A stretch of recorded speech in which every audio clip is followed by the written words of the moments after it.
Puji nama Tuhan, Shalom. Ya, kami mengucapkan selamat datang, selamat beribadah. Saudaraku yang dikasihi oleh Tuhan, belum terlalu terlambat kalau kami juga mengucapkan selamat tahun baru 2025 buat kita semuanya. Kiranya di tahun yang baru ini kita boleh diberkati oleh Tuhan. Nah saudara, kita berada di tengah-tengah dunia ini. Sebagaimana firman Tuhan telah katakan bahwa ternyata dunia kita ini saudara, semakin hari semakin bertambah usianya. Apa yang telah dikatakan oleh kitab suci tentang dunia kita adalah bahwa keadaan manusia di akhir zaman bukanlah lebih baik. Dikatakan oleh firman Tuhan bahwa keadaan manusia di akhir zaman justru semakin rusak. Di mana kehidupan berdosa itu dianggap sudah sangat biasa sekali saudara. Ini yang dikatakan oleh Alkitab saudara, khususnya di Perjanjian Baru, di mana dikatakan manusia di akhir zaman adalah manusia yang tidak tahu berterima kasih, tidak tahu malu, kemudian berbuat dosa dan mereka sama sekali tidak merasa bersalah dan seterusnya saudara. Nah, itulah kondisi dunia kita pada hari-hari ini saudara. Bahkan orang-orang jahat itu semakin jahat dan mereka terang-terangan berbuat jahat. Terang-terangan berbuat jahat.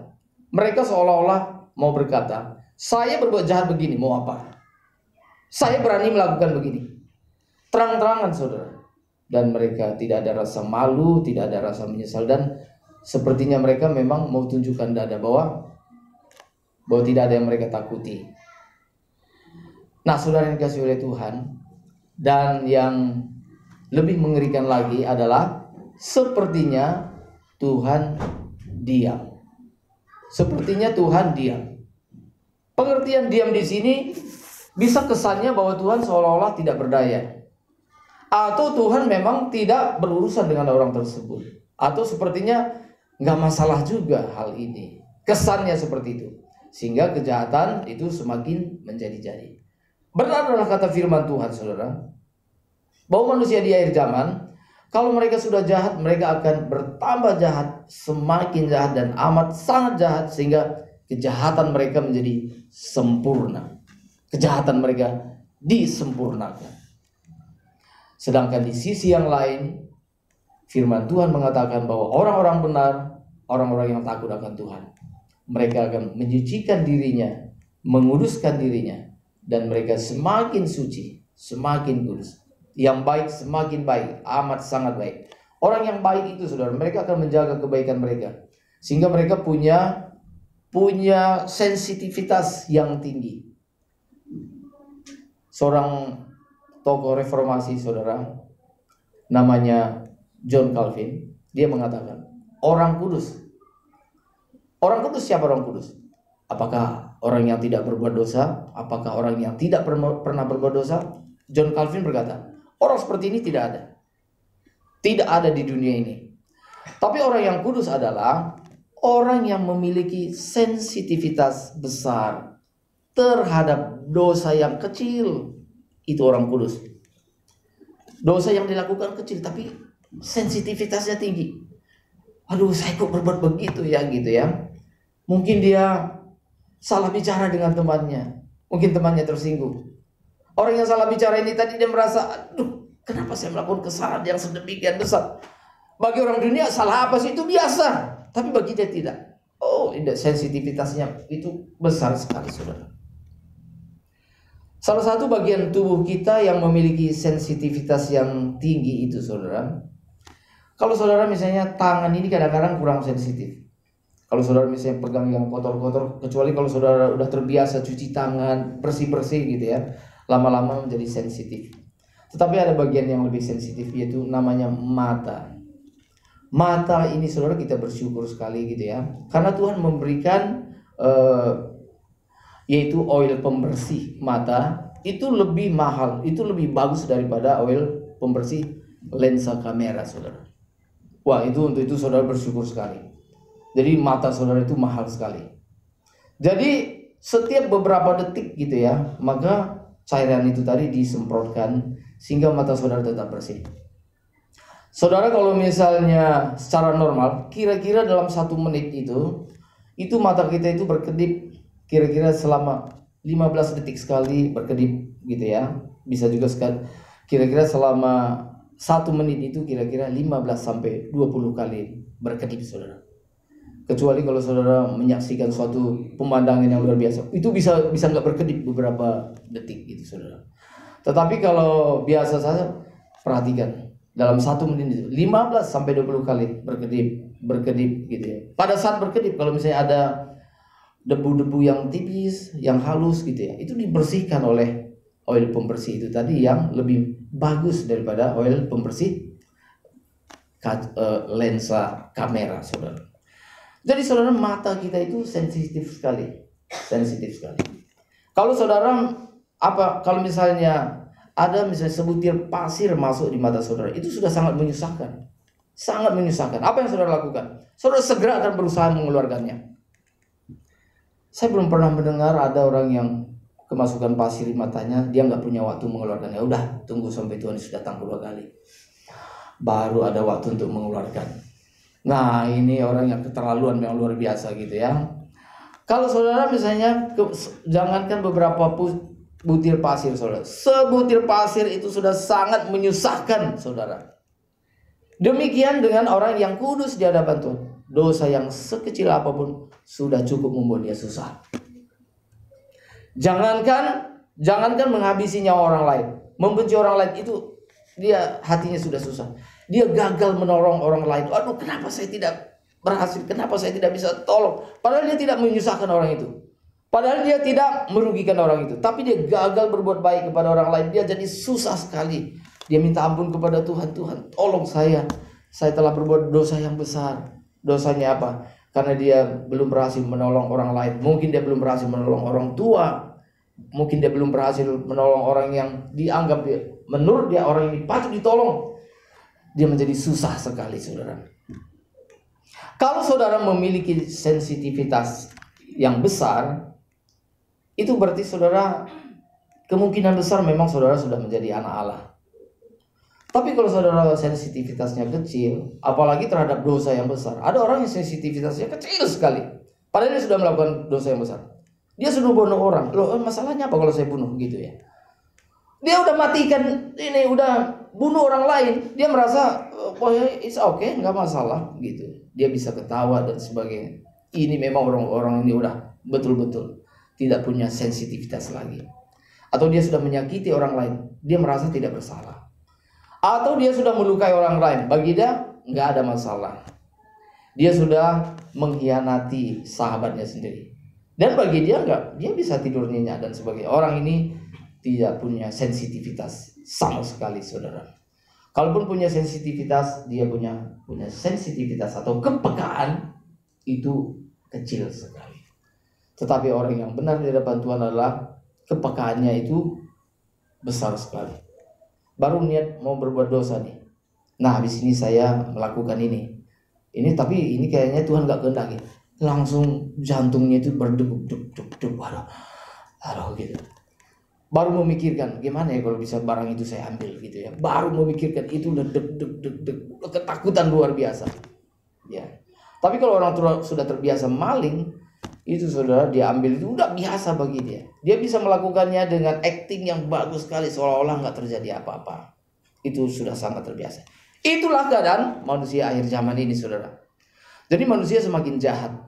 Orang yang jahat semakin jahat, makin jahat ya. Akhirnya kejahatannya menjadi sempurna. Sedangkan orang yang baik, orang yang benar di hadapan Tuhan juga hal yang sama, yaitu mereka menyucikan diri, menguduskan diri sehingga hidup kudus mereka itu menjadi disempurnakan dari saat ke saat. Saudara, untuk itu saudara, satu hal yang harus kita lakukan adalah kita harus menentukan pilihan kita. Kita mau ikut kutub yang mana, saudara? Kita mau ikut kutub yang mana? Jadi saudara, kalau di bumi ini ada 2 kutub, kutub utara, kutub selatan. Kalau dalam kerohanian saudara, kutubnya juga hanya 2, yaitu kutub kegelapan, kutub kejahatan. Nah, ini sebenarnya kutubnya ini daya tariknya itu sangat besar sekali. Daya tariknya begitu besar sekali. Karena itu juga kasat mata dilihat dan sangat menarik. Kutub yang satu lagi adalah kutub kebenaran, kutub kesucian hidup yang juga ingin menarik kita. Tapi ini sepertinya kutubnya ini lemah. Ya, daya tariknya nggak terlalu. Milik orang kudus, waduh, apaan sih seperti itu? Daya tariknya nggak kuat gitu, saudara. Nah, tetapi saudaraku yang dikasihi oleh Tuhan, jika kita merenungkan dengan benar, secara mendalam, maka sebenarnya kutub kejahatan, kutub daripada daya tarik pada dunia ini tadi, saudara, ini sebenarnya memang secara kasat mata kelihatan menarik sekali. Tetapi saudara, esensinya sebenarnya apa yang dipertunjukkan itu sebenarnya tidak sesuai dengan kenyataannya. Ini yang harus kita ingat, saudara. Sedangkan orang yang benar, orang yang suci, itu sebenarnya dibalik daripada kehidupan yang benar itu ada satu yang luar biasa, persekutuan dengan Tuhan, bersama-sama dengan Tuhan, keindahan bersama-sama dengan Tuhan, yang memang jarang dilihat oleh orang yang belum percaya kepada Tuhan. Dan mereka melihat kehidupan orang Kristen itu adalah kehidupan yang sangat membosankan. Bahkan kadang-kadang dianggap itu kehidupan yang bodoh. Ini orang Kristen bodoh, ngapain sih seperti ini, gitu ya. Nah, saudara yang dikasihi oleh Tuhan, itulah sebabnya kita perlu, ternyata saudara, di tengah-tengah kedua arus ini tadi, kita harus menentukan pilihan kita. Kita nyemplung di mana? Kita harus menentukan pilihan kita. Kita mau ikut arus yang mana, saudara? Kita harus menentukan pilihan kita. Ini penting sekali. Ya, menetapkan, memberikan ketetapan hati. Membuat ketetapan hati kita mau ikut yang mana. Saudara, di Alkitab, saudara, saya ingin menyampaikan, pertama, ada satu orang yang menetapkan hatinya untuk mengikut Tuhan, setia kepada Tuhan. Itu dalam Kejadian pasal 28. Oke, ayat ini kita baca ya. Kita baca, mari kita baca dari Kejadian pasal 28. Kejadian pasal 28, ya. Kita baca di ayat yang ke-20 sampai dengan 22, saudara. Saya akan bacakan ayat yang ke-20, Bapak Ibu, 21 dan 22 kita baca bersama-sama. Dari Kejadian pasal 28 ayat 20 sampai dengan 22. Ayat 20, begini bunyi firman Tuhan. Lalu bernazarlah Yakub, jika Allah akan menyertai dan akan melindungi aku di jalan yang kutempuh ini, memberikan kepadaku roti untuk dimakan dan pakaian untuk dipakai. Ayat 21.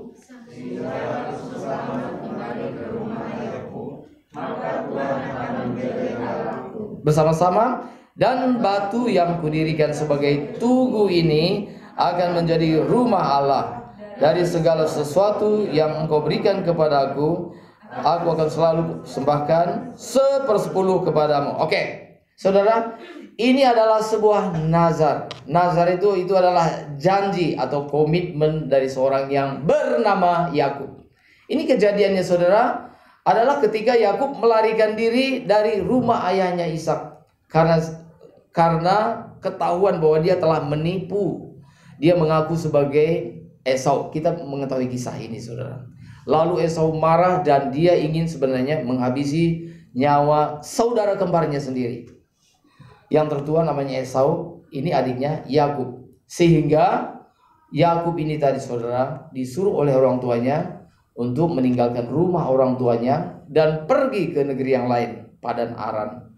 Dan dikatakan oleh orang tuanya, pergilah kamu ke rumah ommu di sana, yaitu saudara daripada apamu.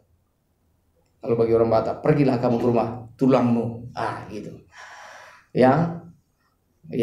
Nah, saudara, sehingga Yakub dia meninggalkan rumah ayahnya, saudara. Dan ini adalah satu perjalanan yang jauh sekali, saudara. Dia meninggalkan demi menyelamatkan diri. Dan di tengah jalan, saudara, dikatakan oleh Alkitab, maka dia kelelahan, maka dia tiba di satu tempat, dia keletihan, maka dia ambil salah satu batu itu tadi menjadi bantalnya, gitu ya, saudara ya. Nah, kemudian lalu ketika dia terlelap, dia bermimpi. dikatakan oleh Alkitab bahwa ternyata ada tangga dari langit sampai kepada bumi, lalu malaikat-malaikat itu turun dan naik, gitu saudara ya. Dan di situ dalam mimpi itu Tuhan berkata kepada Yakub, aku akan menyertai engkau, apapun yang engkau kerjakan, aku akan selalu bersama-sama dengan engkau.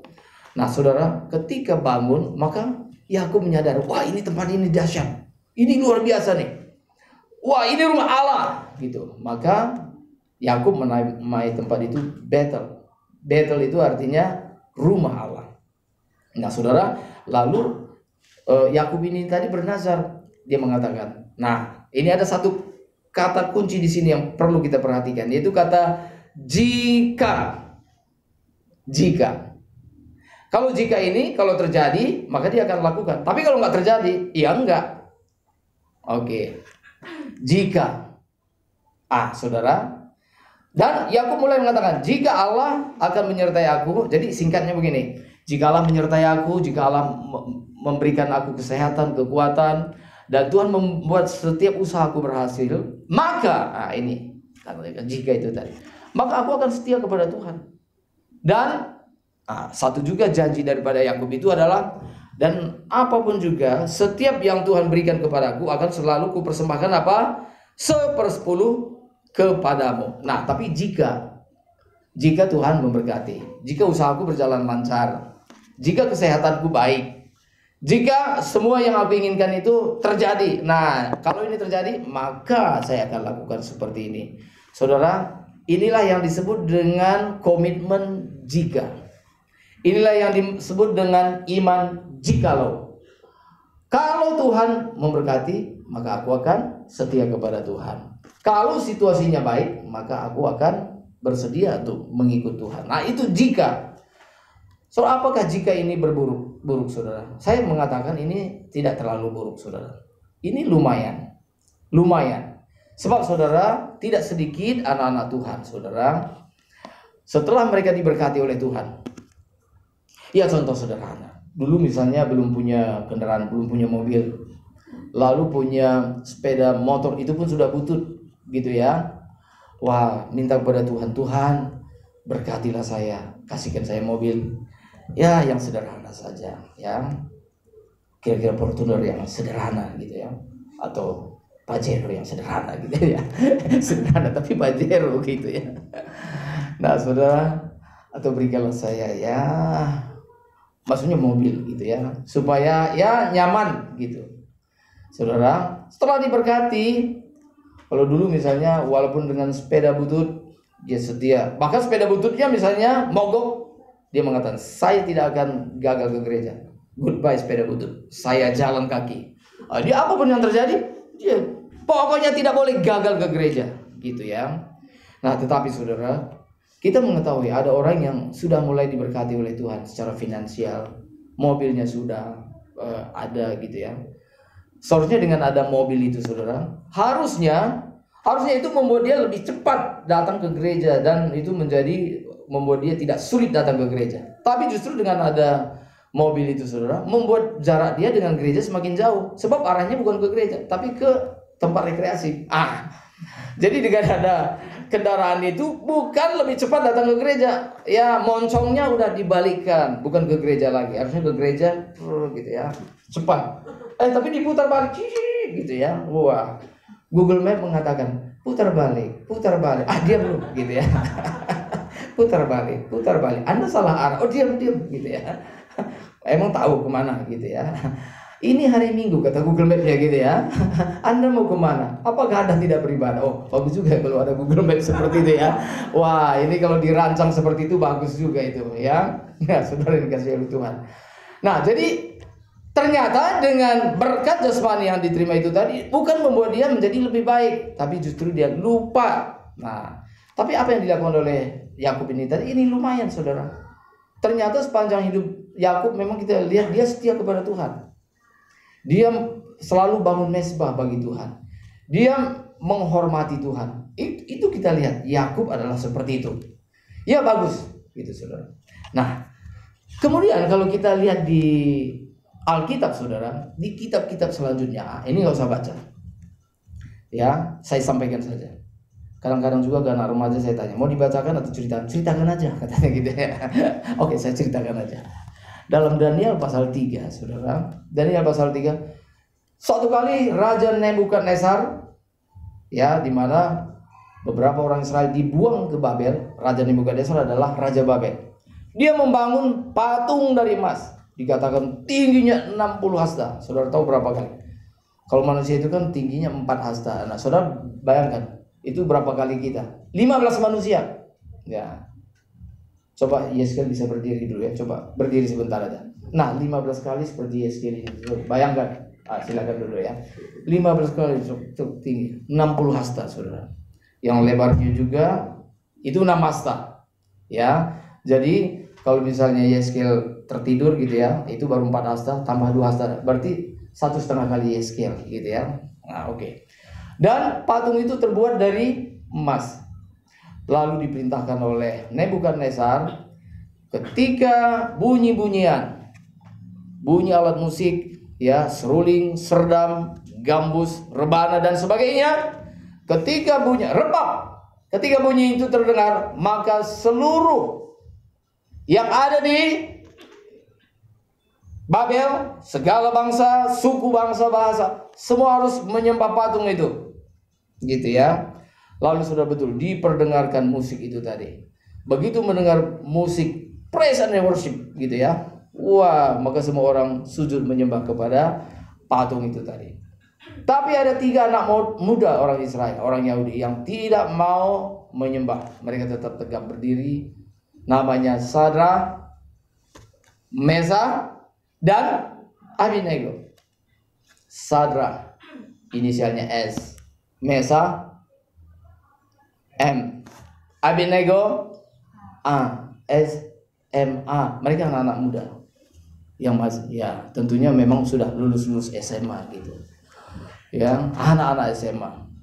Anak-anak SMA ini tadi mereka tidak tahu, tidak mau ikut-ikutan menyembah.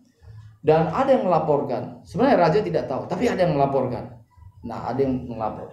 Di pekerjaan juga kan sering ada begitu kan, saudara baik-baik saja, tapi ada yang melapor gitu.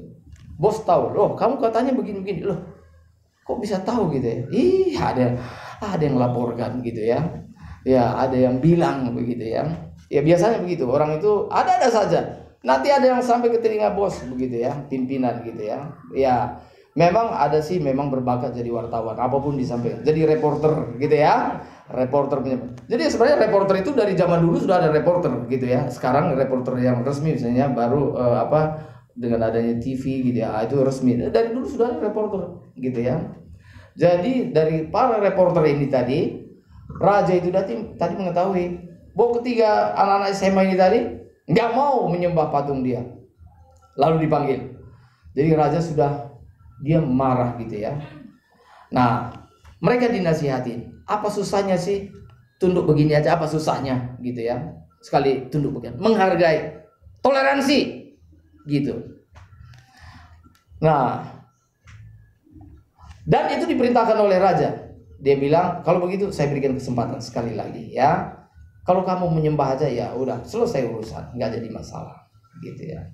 Tetapi apa kata Sadrak, Meshach dan Abednego? Itu saudara nanti baca di rumah dalam Daniel pasal 3 itu saudara, ayat 17 sampai 15. Maka raja berkata demikian, kalau kamu tidak menyembah, maka seketika ini juga kamu akan dicampakkan ke dalam perapian yang menyala-nyala. Jadi raja sudah menyiapkan perapian, tungku api yang besar sekali, dan setiap orang yang tidak patuh dengan penyembahan ini tadi, maka orang itu tadi dicampakkan ke perapian yang menyala-nyala itu tadi. Kamu mau dicampakkan? Ya, makanya tidak akan menyembah. Kalau tidak, kamu pun akan dicampakkan ke dalam. Nah, lalu mereka menjawab. Dia bilang, ya Raja yang mulia, jika Allah yang kami sembah itu dapat menyelamatkan kami, maka kami akan selamat dari api itu.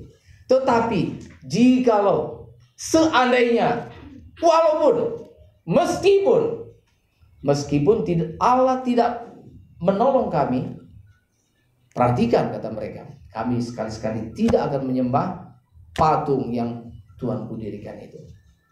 Jadi kalau Tuhan menolong kami tidak mau menyembah. Dan kalau Tuhan mau menolong kami, ya Tuhan akan menolong kami, menyelamatkan kami. kami akan selamat. Tapi andai kata Tuhan pun tidak menolong kami, Tuhan mengatakan, enggak, saya nggak mau tolong. Kami tidak akan menyembah patung yang Tuhan kudirikan itu. Nah saudara, ini yang kita sebut dengan iman walaupun, iman yang meskipun. Saudara, yang dimiliki oleh Yakub tadi adalah iman jika. Jika itu tadi gimana? Tidak terlalu buruk, lumayan. Tetapi saudara, kalau iman meskipun walaupun ini tadi, nah ini melampaui iman jikalau itu tadi saudara. Nah saudara, apa kaitannya dengan zaman now kita ini? Mungkin sekarang ini saudara tidak akan mungkin disuruh menyembah patung. Itu Pak udah nggak zaman sekarang, nggak ada itu. Lalu apa?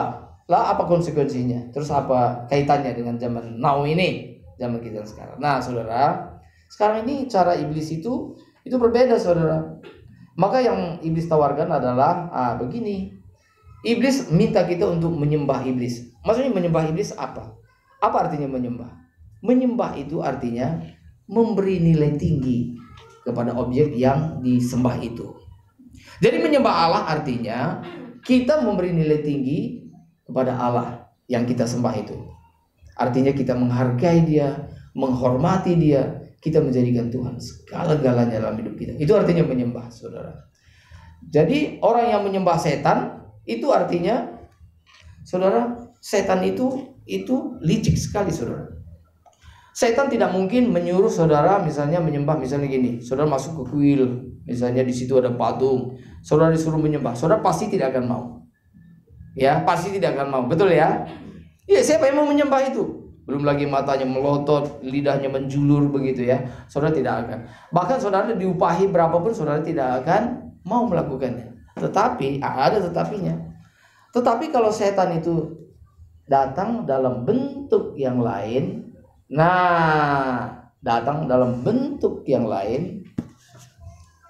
kalau misalnya setannya itu wanita jelek gitu ya, saudara akan usir langsung, dalam nama Yesus, keluar gitu ya. Karena saudara juga udah merinding. Tapi kalau setannya datang dengan wanita yang cantik, seksi gitu ya. Ini tadinya dalam nama Yesus gitu ya, dalam nama Yesus gitu ya. Nah saudara, kalau setan itu datang dengan godaan, nah ini yang banyak orang yang jatuh. Godaan dengan wanita cantik atau pria ganteng. Godaan dengan apa? Uang yang setumpuk. Saudara, ini banyak orang Kristen yang jatuh gitu saudara. Para koruptor itu, mereka menjadikan bahwa uang itu segala-galanya. Nah, orang yang menjadikan uang segala-galanya itu sama artinya dengan menyembah iblis. Jadi saudara, uang itu, cinta uang itu adalah alat iblis. Dan kalau kita mengutamakan uang itu lebih dari segala-galanya, itu sebenarnya kita sedang menghormati iblis. Kita sedang menyembah iblis. Itu saudara. Itu artinya menyembah iblis, saudara. Jadi menyembah iblis itu bukan kita menyembah patung, ya, menyembah dewa-dewa yang mengerikan gitu. Itu pasti tidak akan terjadi. Nah, saudara, di tengah-tengah kejahatan zaman sekarang ini, saudara. Nah, disitulah kita perlu memiliki komitmen. Komitmen saudara seperti apa? Apakah saudara masih punya komitmen misalnya jika kalau Tuhan memberkati saya, kalau Tuhan memberkati usaha saya, kalau saya sehat dan usaha saya lancar, baru saya setia kepada Tuhan. Ya, mungkin lebih baik kita belajar daripada ketiga pemuda ini tadi, anak-anak SMA ini tadi. Walaupun pertolongan Tuhan tidak terlihat, walaupun pertolongan Tuhan tidak nyata dalam hidup kami, tetapi kami tidak akan melakukan berbuat dosa. Nah, di zaman sekarang ini saudara, salah satu yang Tuhan minta bagi kita semuanya, entah itu orang tua, entah itu orang muda, yaitu Tuhan minta supaya kita hidup suci di hadapan Dia. Amin. Nah saudara, ini harus kita berkomitmen. Kita harus memilih untuk hidup suci, saudara. Hidup kudus. Nah saudara, maka hidup kudus kita itu kita harus komitmen. Kita harus menetapkan hati kita untuk hidup kudus. Maka saudara, nggak perlu lagi jika-jika. Jika pertolongan Tuhan nyata, baru saya bersedia hidup kudus. Jika mujizat ada, baru saya bersedia hidup kudus. Nah saudara, itu udah nggak zaman. Sekarang yang kita katakan, Tuhan, andai kata pun pertolongan-Mu tidak nyata dalam hidupku, bukankah ada pujiannya di yang dibuat oleh Bapak rohani kita? Kadang Tuhan tak nyata ya, seolah tiada. Nah saudara, pada saat seperti itulah kita perlu memiliki iman meskipun dan iman walaupun. Kira-kira lebih mulia mana? Misalnya contoh sederhana, saya akan datang ke gereja jika cuaca baik, atau saya tetap datang ke gereja walaupun cuaca tidak baik. Nah, itu aja contohnya sederhananya gitu. Iya. Nah, jadi kalau misalnya saya datang ke gereja jika cuaca baik, memang imannya jika gitu ya. Ya, kalau hujan rintik-rintik, enggak. Ya, itu yang disebut dengan Kristen kambing gitu ya. Kambing itu takut hujan. Rintik-rintik sedikit nggak datang. Saya punya pengalaman sedikit, sudah sedikit agak menyesak dada saya juga. Dulu waktu pertama-tama kita membuka pelayanan begitu, itu pas hujan. Nah hujan, kami harus menaiki kendaraan roda 2. Waktu itu belum roda 4, roda 2. Jadi saudara, ya saya dengan istri dan 2 anak, berarti berempat. Ya, hujan. Waduh, tapi kita komit, kita harus tetap datang. Apalagi sebagai hamba Tuhan, nggak mungkin nggak datang gitu kan ya. Andai kata saya bukan hamba Tuhan pun, saya akan datang gitu saudara. Saya beberapa kali sudah buktikan, saya datang ke gereja gitu ya, hujan lebat, banjir, sehingga dekat gereja itu harus saya buka sepatu, sing-singkan ini gitu ya, lalu jalan gitu. Pokoknya tidak ada yang bisa menghambat saya datang sampai ke gereja. Hujan lebat tidak bisa, ya. Kecuali kalau hujan api, tapi nggak bakalan ada. Andai kata hujan api pun saya akan tetap datang, gitu kalau itu ada. Gitu saudara. Jadi saya pun telah buktikan bahwa hujan seperti apapun tidak pernah menghentikan saya untuk datang ibadah. Sebelum saya jadi hamba Tuhan, gitu. Nah, jadi waktu itu saudara, kita datang ke gereja. Waduh, waktu itu juga ada tentunya jemaat kita juga yang pakai mobil gitu Pak Yobi ya. Pak Yobi waktu itu juga belum punya mobil, gitu ya.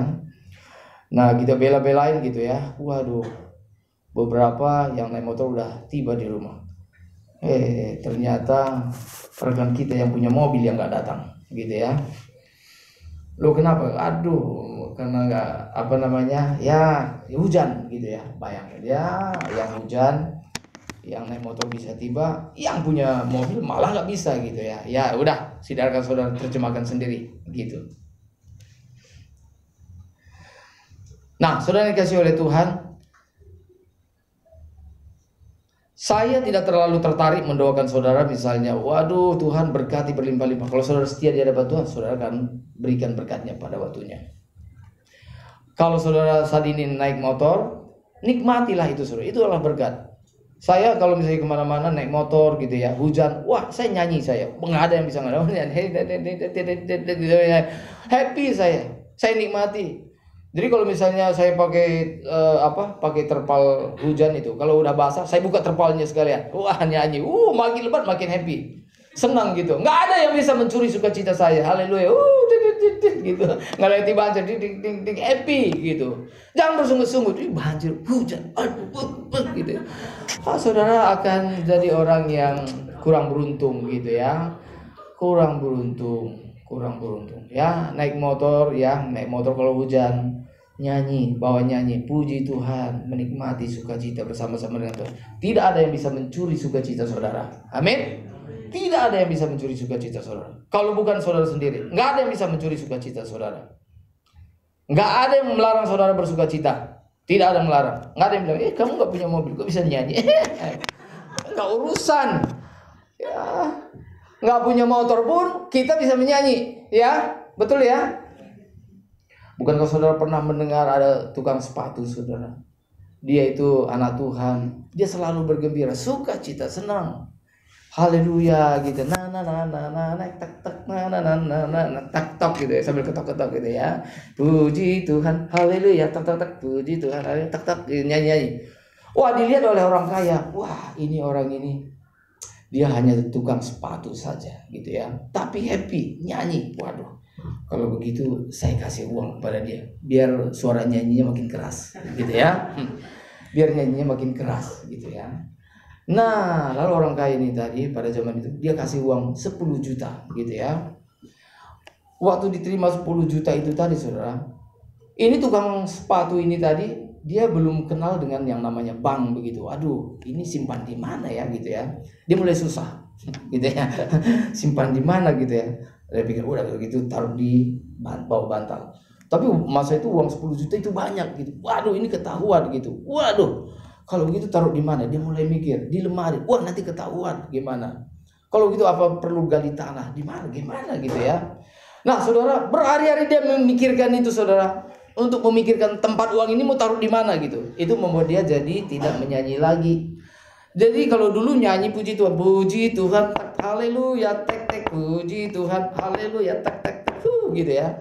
Nah, kalau dulu ada puji Tuhan haleluyanya, sekarang hanya tek teknya aja, tok tok tok tok tok tok gitu. Maka ditanya, maka orang kaya ini tadi heran, loh, dikasih duit malah nyanyinya jadi berkurang, gitu ya. Ditanya, kamu aneh ya, kamu nggak punya duit, kamu nyanyi happy. Dikasih duit kok malah jadi nggak menyanyi lagi gitu. Dia dibilang, saya jadi susah pak. Loh, kenapa susah? Iya susah, uangnya taruh di mana? Saya jadi susah gitu ya. Kalau taruh sini takut hilang, takut sini takut rusak dan sebagainya. Dengan kata lain, saudara, yang membuat kita sukacita itu bukanlah uang, bukanlah harta. Itu betul sekali, saudara. Tapi bagaimana kita memilih untuk bersukacita karena persekutuan kita dengan Tuhan. Amin.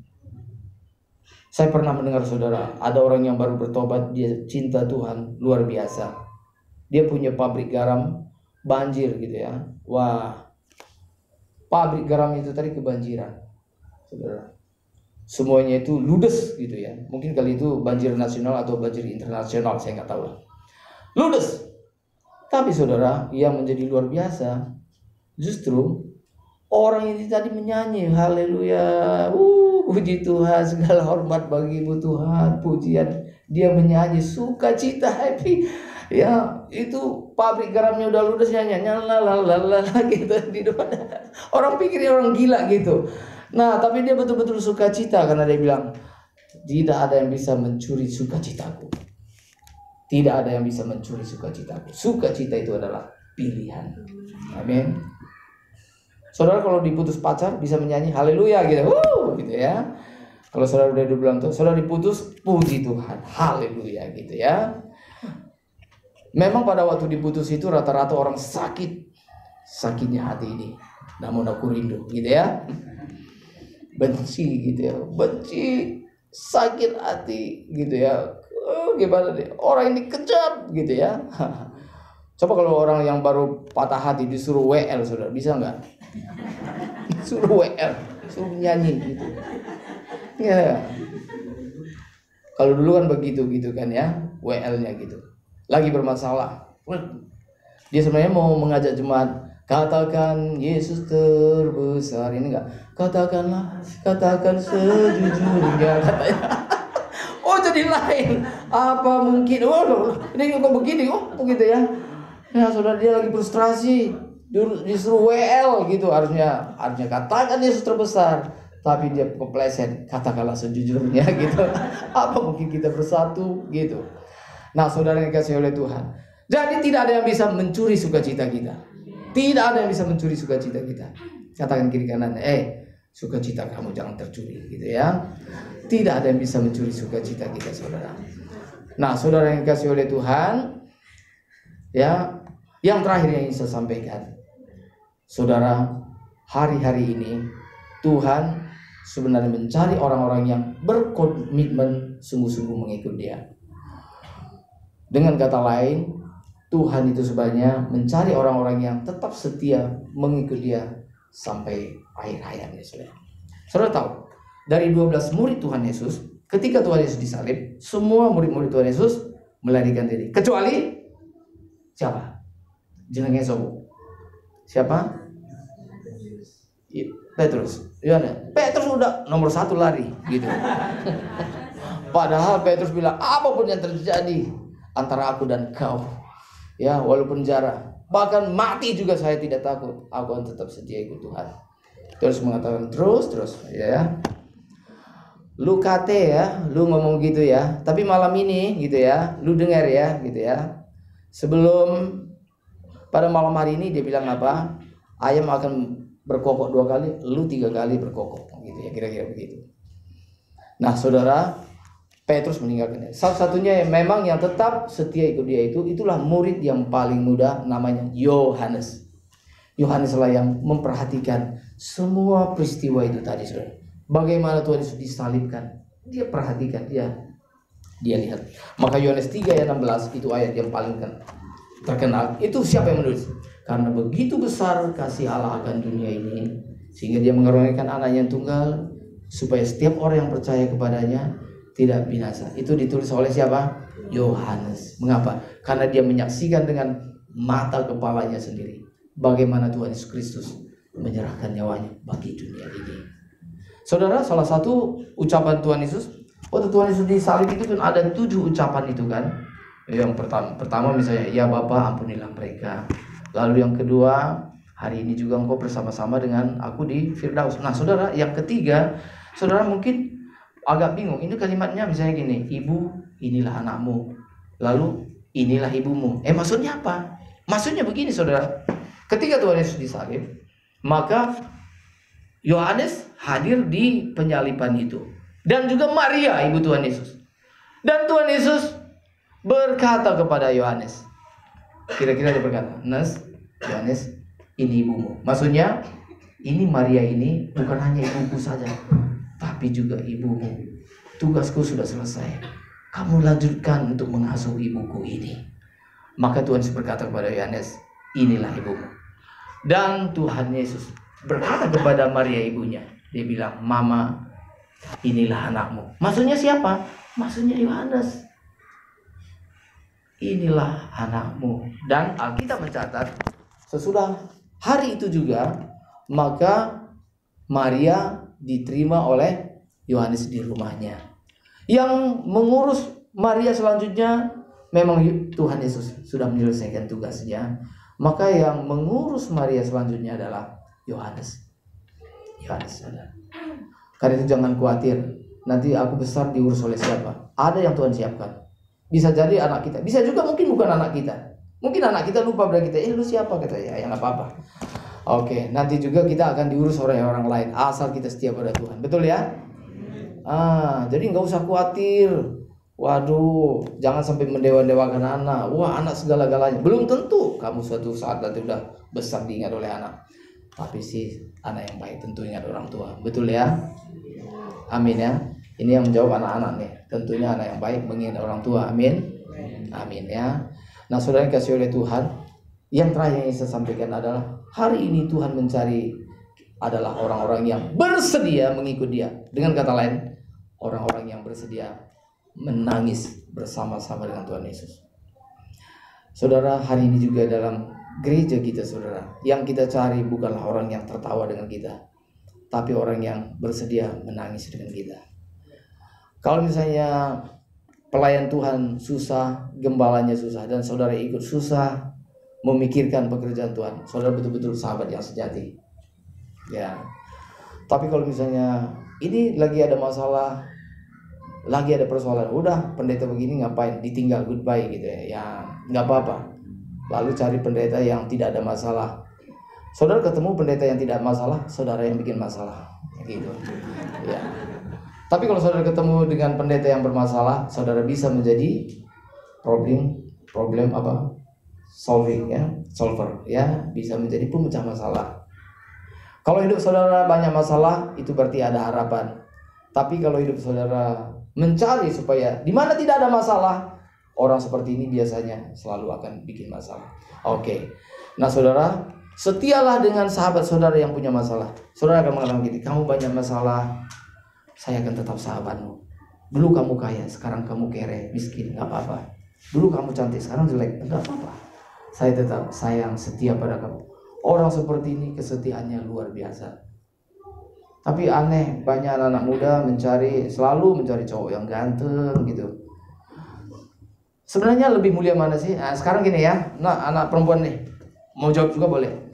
Ada 2 nih pilihan. 1, ganteng banget, tapi nggak rohani, nggak takut akan Tuhan. Siapapun dia nggak takut.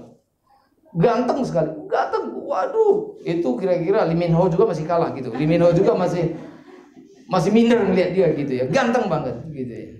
Ya. Tapi karakternya buruk gitu. Ya.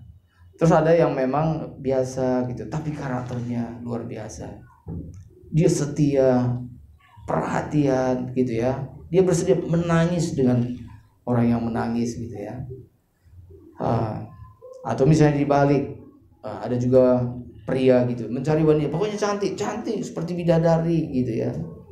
Wah, dia cantik, cuma satu aja, dia nggak punya sayap gitu ya. Cantik, tapi karakternya buruk.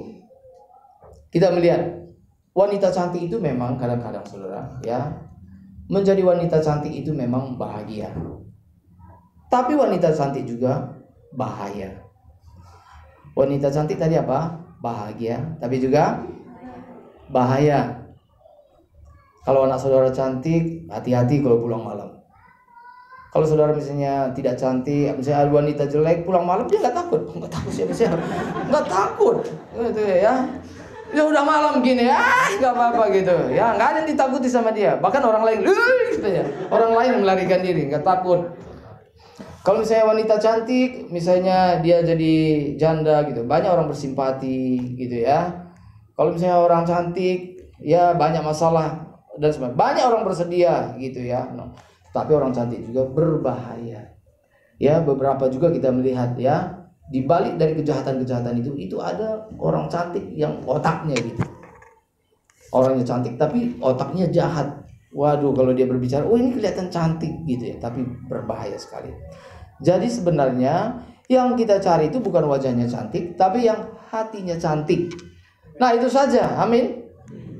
Ya, jadi kalau misalnya mungkin katakanlah wanita yang saudara anggap, waduh, coba kalau lebih cantik dikit lagi gitu. Oh, nah, yang paling penting betul saudara, karakter itu yang paling penting. Ya, karakter itu paling penting.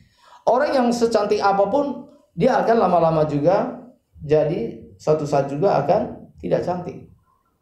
Seperti kata Calontong, sepandai-pandai menyimpan istri muda, akhirnya tua juga. Ya kan, betul ya. Ada orang menyimpan istri muda yang cantik gitu ya, ya lama-lama akan tua juga gitu ya. Sama seperti wanita secantik apapun yang saudara nikahi hari ini, makin lama juga pasti akan berkurang juga kecantikannya. Mending istilahnya. Dan kecantikan itu juga kan relatif. Sebenarnya setiap orang itu cantik. Kita nggak boleh bikin patokan. Oh, yang cantik itu adalah misalnya rambutnya seperti ini, hidungnya seperti ini, kulitnya seperti ini dan sebagainya. Di luar daripada itu tidak cantik. Itu salah. Semua itu sebenarnya cantik, ya. Ada orang yang rambutnya keriting, ya bagus, gitu ya. Ada misalnya seperti pria juga. Ada yang senang misalnya melihat wanita itu misalnya katakanlah yang kulitnya putih. Tapi ada juga cowok yang melihat kulit putih, waduh kayak mayat, enggak mau, gitu ya. Dia lebih suka misalnya gelap-gelap begitu. Jadi tidak ada yang namanya mutlak dalam hal kecantikan fisik itu saudara. Tetapi yang paling penting adalah kita harus memiliki kecantikan batinnya. Itu mutlak. Ya, yaitu keserupaan dengan Kristus. Sama seperti wanita itu tadi saudara. Sekalipun dia tidak terlalu cantik menurut saudara. Saudara belum melihat kecantikan batinnya dia. Tapi ketika dia mengasihi saudara, melayani saudara, dia peduli saudara, saudara akan sungguh-sungguh menikmati pelayanan dia, menikmati kebersamaan dengan dia. Itu tidak bisa digantikan dengan siapapun juga. Oke. Masih banyak hal yang perlu disampaikan, tapi waktu kita sangat terbatas. Amin. Tuhan memberkati kita.